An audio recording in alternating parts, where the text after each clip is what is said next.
বন্ধুরা দেখুন, হাবলু আর ডাবলু আন্ডা খাচ্ছিল। সেখানে একজন পথচারী এসে তাকে খেয়ে বললো আমাকে খিদে লাগছে। তারা তাকে না দিয়ে ধাক্কা মেরে ফেলে দিল এবং দুটো দিয়ে দিল। সেই পথচারী আজ কাঁদতে কাঁদতে সেগুলো নিয়ে চলে গেল আর তারা হাস্যকর ভাবে তাকে তাড়িয়ে দিল। তারা তাকে অনেক অপমান করছিল।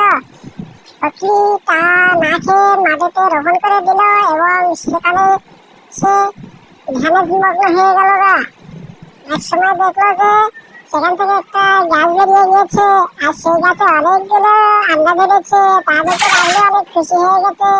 সে সবগুলো আস্তে আস্তে পেরে নিল। আস্তে আস্তে সবগুলো পেরে নিয়ে সে অনেক খুশি। সে এখন খাওয়া শুরু করে দিল।